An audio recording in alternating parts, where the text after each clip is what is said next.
నిజంగా మనకి నాళ్ళకి స్వాతంత్రం వచ్చిందిరా.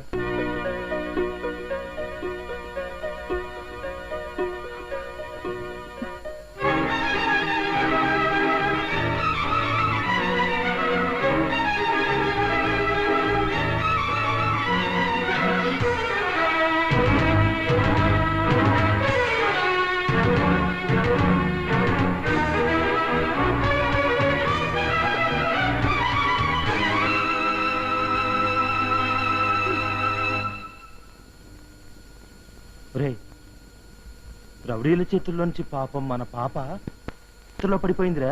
క్షేమంగా బయటకు వస్తుందంటావా? వాళ్ళు దయ తెలిస్తే వస్తుంది. వచ్చేసాన్రా. అమ్మో, ఆడు పోలీసురా. అవునరా నా కొడకల్లారా, రేప్ చేస్తారా? ఎంత ధైర్యంరా మీకు? సినిమా ఎలా ఉంది బాబు? సినిమా బాగానే ఉంది కానీ క్లైమాక్స్ వీక్ అయ్యా.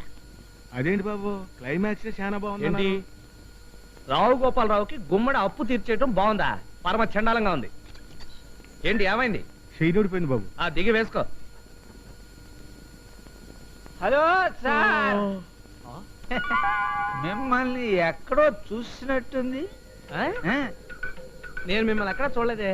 నేను మాత్రం మిమ్మల్ని ఎక్కడో చూశాను సార్. చూడలేదు పోవాయా. అంత మాట అనకండి, కాస్త గుర్తు తెచ్చుకుని చెప్పండి. ఎలా మర్యాద చెబుతావా, దండేసి దండం పెట్టేయమంటావా? ఏంటి దండేసి దండం పెడతా? పెట్టు చూద్దాం. ఇక్కడే ఉండు.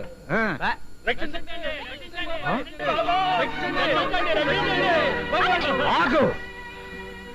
ఏమిటి దారుణం?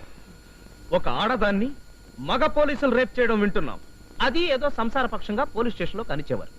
కానీ నువ్వేంటి దానికి రివర్స్ లో నడి రోడ్డు మీదకి వచ్చేసి ఏకంగా ముగ్గురు మగాళ్ళని చేసి మరీ రేప్ చేయాలని చూస్తున్నావు. కాకిలాగా ఎంట చూపు, కాకి బట్టలు వేసుకుని వాళ్ళ బతుకులు కాకులు చింపిన విస్తరి చేద్దామనా? రేపు పొద్దున వాళ్ళకి మ్యారేజెస్ ఎలా అవుతాయి? సమాజంలో వాళ్ళ హెడ్ ఎత్తుకుని ఎలా తిరుగుతారు అని ఒక భారత పౌరుడుగా నేను ప్రశ్నిస్తున్నాను. నేనెవరో తెలుసా? తెలుసు. లేడీ రౌడీ పోలీసువి, ఆడభక్షక బటివి. అసలు మన దేశంలో మగాడికి రక్షణ లేకుండా పోయింది. గాంధీ గారు తప్పు చెప్పారు.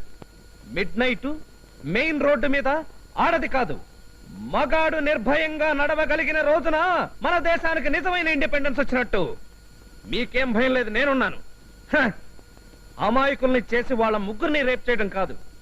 నీకు చావుంటే, దమ్ముంటే, అసలు నువ్వు ఆడదానివైతే నన్ను రేప్ చేయి. ఛాలెంజ్!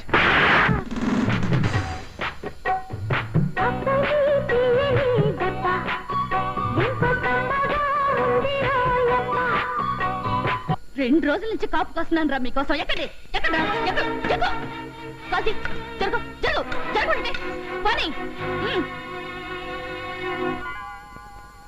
అరే సార్, దండ దొరకలేదు కానీ మిమ్మల్ని ఎక్కడో చూసినట్టే ఉంది. అవును, చూసావు. ఎక్కడ చూసారు చెప్పండి చెప్పండి.